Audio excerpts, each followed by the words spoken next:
आप देख रहे हैं उत्तराखंड का नंबर 1 चैनल उत्तराखंड हलचल। नमस्कार, मैं अमित गोदियाल और आप देख रहे हैं उत्तराखंड हलचल। तो उत्तराखंड हलचल में आज हम बात करेंगे लोकायुक्त की। और लोकायुक्त को लेकर वैसे तो पूरे देश भर में एक लंबा संघर्ष चला और एक लंबा आंदोलन भी पूरे देश भर में हुआ। वहीं 2011 में उत्तराखंड के लिए भी खंडूरी सरकार ने लोकायुक्त अधिनियम लेकर के आए। पर सवाल यह रहा कि 2011 में वो अधिनियम जरूर आया, उसके बाद 2014 में विजय बहुगुणा ने कुछ संशोधन किए और उस संशोधन के बाद उसे सदन पे रखा गया, पर उस पर कोई चर्चा नहीं हुई। वहीं 2014 के बाद जब त्रिवेंद्र रावत सरकार आई तो उनके मैनिफेस्टो में 100 दिन के अंदर लोकायुक्त लाने की बात कही गई। पर 2017 में भी फिर से एक बार ये पटल पे आया और सदन में इस पर चर्चा नहीं हो पाई। उसके बाद जब धामी सरकार आई, धामी सरकार ने भी लोकायुक्त को लेकर यह बात कही कि जल्द लोकायुक्त आने वाला है।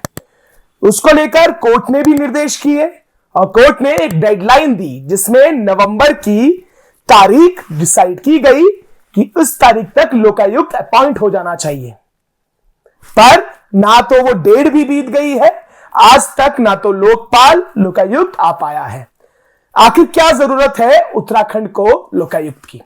आपको बता दें कि पिछले दिनों और पिछले कई वर्षों में कई घोटाले उत्तराखंड में निकल कर आए और जनता से जुड़े हुए कई ऐसे मामले निकल कर आए जिसके समाधान के लिए अगर लोकपाल या लोकायुक्त यहां पर होता तो उसका जो निवारण है उसमें गति इस प्रकरणों में मिल जाती।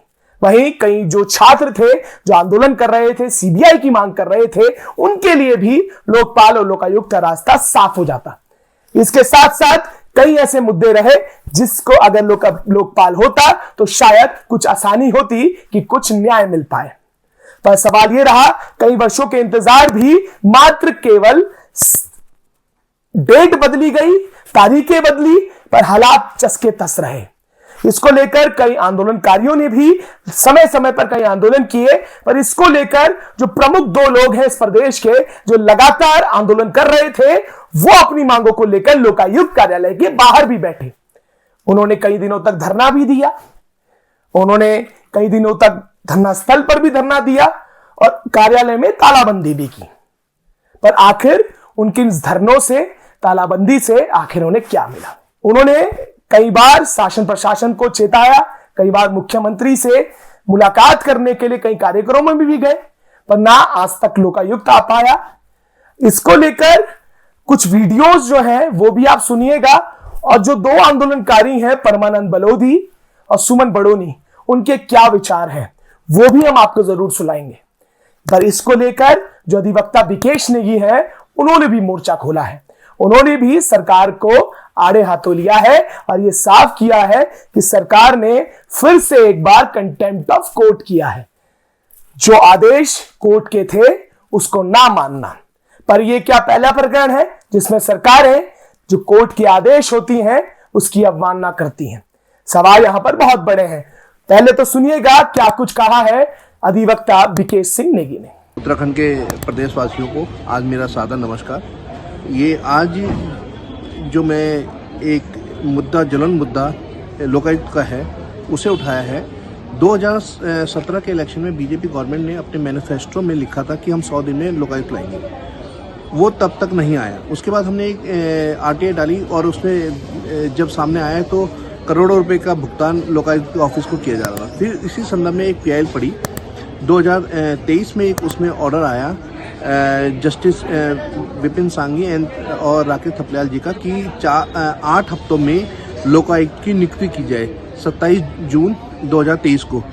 पर लेकिन आज तक इसमें माननीय मुख्यमंत्री जी और विपक्ष के नेता प्रतिपक्ष ये सब मीटिंग कर रहे हैं, पर लेकिन 1 साल से ऊपर हो गया है। लोकायुक्त की किसी को परवाह ही नहीं है। क्यों? अगर लोकायुक्त आता तो इतना भ्रष्टाचार जो के मामले हैं वो सब लोकायुक्त में जाते। तो इससे ये प्रतीत होता है विपक्ष भी इस चीज़ को गंभीरता से नहीं ले रहा है। और जो लोकायुक्त का मामला है इसके लिए अगर सरकार ने अब तक लागू नहीं किया तो अब हम या तो हाई कोर्ट में कंटेम्प्ट मूव करेंगे या फिर इसके लिए नई पीआईएल दाखिल करेंगे। तो सरकार से मेरा ये निवेदन है, इसको जल्द से जल्द लागू किया जाए, और वरना उनकी सरकार पे भी गंभीर सवाल उठते हैं।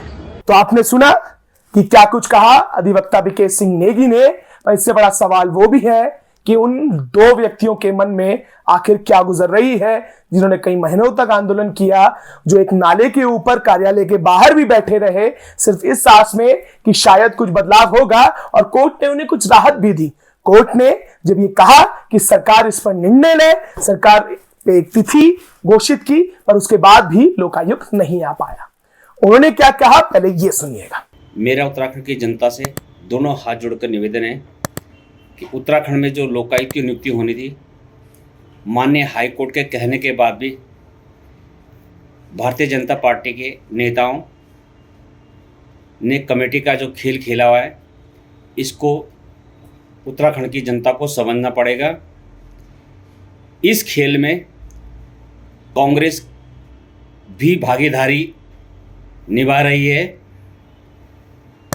क्योंकि सभी जानते हैं कि जिस प्रकार से कांग्रेस ने घोटाले किए थे, उससे भी तीव्र गति से भाजपा ने घोटाले किए हैं। ये दोनों मिले हुए हैं, चोर चोर मौसेरे भाई हैं। एक नाग नाथ है तो दूसरा सांप नाथ है। इसीलिए लोकायुक्त की नियुक्ति नहीं कर रहे हैं लोग। अगर लोकायुक्त की नियुक्ति हो गई तो इनके आधे से ज़्यादा मंत्री से लेकर संतरी तक जेलों के सलाखों के पीछे होंगे। जिस प्रकार से हमारे मित्र एडवोकेट विकेश नेगी ने इन दोनों के मिलीभगत होने के साक्ष्यों के साथ निकाली है कि किस प्रकार से कांग्रेस के यशपाल आर्य जी मीटिंगों में नहीं जा पाते हैं, जो कि साफ दर्शाता है कि ये दोनों मिलके इसको टालने का प्रयास कर रहे हैं। मेरा उत्तराखंड की जनता से दोनों हाथ जोड़कर निवेदन है कि हमें कांग्रेस भाजपा से ऊपर उठकर उत्तराखंड हितों के लिए एकजुट होना है, लोकायुक्त की नियुक्ति करानी है, भू कानून मूल निवास लागू करवाना है। जिस प्रकार से उत्तराखंड की जो दुर्दशा हुई है, उस दुर्दशा के लिए ये दोनों राष्ट्रीय पार्टी जिम्मेदार हैं। उत्तराखंड के मुख्यमंत्री माननीय पुष्कर सिंह धामी जी के नाम एक अपील है, और मैं इस अपील के माध्यम से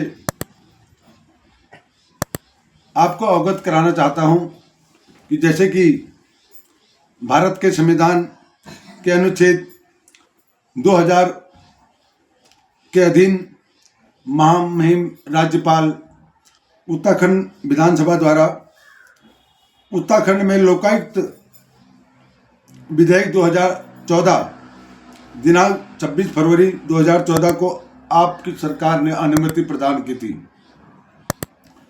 और उत्तराखंड अधिनियम संख्या 6 2014 के रूप में सर्व साधारण को सूचनार्थ एवं अधिसूचना द्वारा प्रकाशित भी किया था, वो जिसका ये आपके सरकार का, उत्तराखंड सरकार का, ये माननीय खंडूरी जी के कार्यकाल में वो उनके मुख्यमंत्री थे, और उनके कार्यकाल में ये आपका जो है सरकारी गजट पारित हुआ था, जो विधानसभा में आपके संज्ञान में मैं ये बात रखना चाहता हूँ कि माननीय मुख्यमंत्री जी, आपके सरकार द्वारा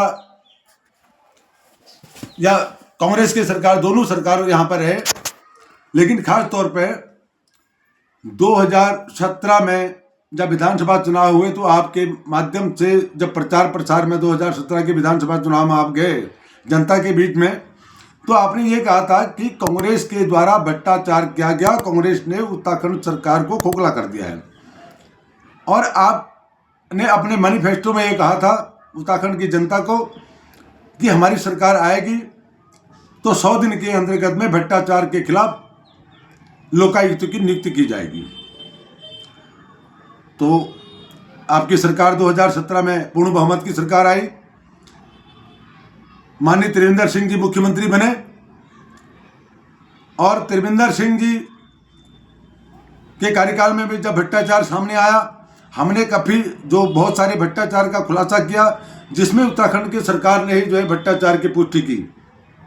और हमने मुख्यमंत्री जी को कहा कि आप की सरकार में भ्रष्टाचार हो रहा है, आप कह रहे हो कि हमारी सरकार जीरो टॉलरेंस की सरकार है, तो हमको आपकी सरकार ने, माननीय त्रिवेंद्र सिंह की सरकार ने या त्रिवेंद्र सिंह जी ने हमको जेल ठोक दिया, हमारे ऊपर मुकदमे दर्ज कर दिए।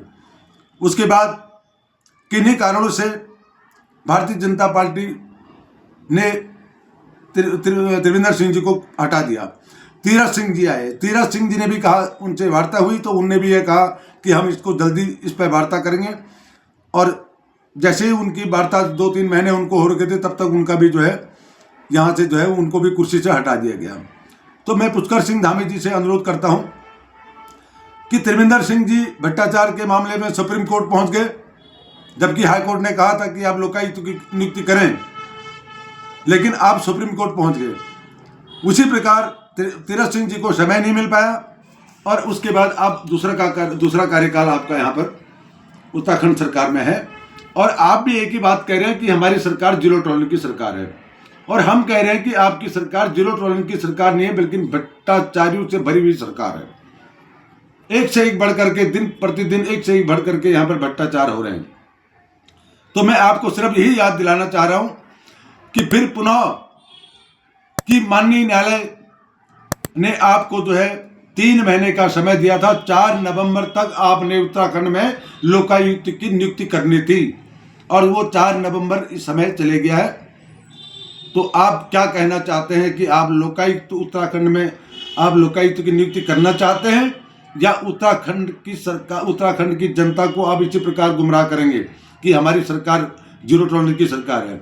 हम आपसे अनुरोध अभी भी कह रहे हैं कि आप अपना वायदा निभाएं। जो आपने उत्तराखंड की सरकार को कहा था कि हमारी सरकार आएगी तो हम उत्तराखंड में लोकायुक्त की नियुक्ति करेंगे, तो आपकी सरकार में अभी तक वो आपकी सरकार ने वो वायदा अभी नहीं निभाया। मैं आपसे अनुरोध करता हूं कि आप पुनः जल्दी से, अगर आपने उत्तराखंड में लोकायुक्त की नियुक्ति नहीं की तो अब कहीं धरना नहीं होगा, कहीं प्रदर्शन नहीं होगा, क्योंकि हमने धरना भी कर दिया है, प्रदर्शन भी कर दिए हैं।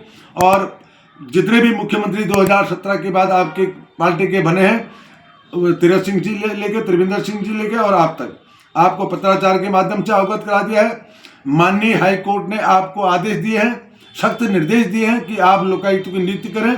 तो अगर आप जब माननीय हाई कोर्ट के आदेशों का पालन नहीं कर रहे हैं, उनके आदेशों को आप कूड़े की उसमें ठोक रहे हैं, तो वो अच्छी बात नहीं है, ये आपके लिए भी अच्छा नहीं है। तो मैं आपसे अनुरोध करता हूं कि बहुत 1 महीने के अंतर्गत में अगर आप लोकायुक्त की नियुक्ति उत्तराखंड में नहीं करते हैं तो अब कहीं धरना प्रदर्शन नहीं होगा, सीधा आपके आवास पर आत्मदाह करूंगा। ये सख्त, क्योंकि हम अब हमारे वर्षों से 2096 से हम उत्तराखंड के लिए संघर्ष कर रहे हैं। उत्तराखंड राज्य बना, लेकिन आज हमारा उत्तराखंड राज्य, जो हमारा जल जंगल जमीन, जो हमारे उत्तराखंड राज्य की जो कल्पना थी, वो आज तक पूरी नहीं हुई और कब तक लड़ते रहेंगे। तो आपने सुना दोनों ही जो वरिष्ठ आंदोलनकारी हैं, उन्होंने क्या कुछ कहा, और लंबे समय से दोनों ही व्यक्ति संघर्ष कर रहे हैं और लगातार मांग कर रहे हैं कि लोकायुक्त क्यों जरूरी है, क्यों आना चाहिए, और आखिर आम जनमानस लोकायुक्त से और लोकायुक्त की जानकारी से दूरी क्यों बनाया हुआ है। अब देखना है कि कंटेम्प्ट ऑफ कोर्ट के बाद, कोर्ट के आदेश ना मानने के बाद आखिर आगे क्या होने वाला है। हम भी लगातार अपडेट करते रहेंगे, तब तक जुड़े रहिएगा और देखते रहिएगा उत्तराखंड हलचल। आप देख रहे हैं उत्तराखंड का नंबर 1 चैनल उत्तराखंड हलचल।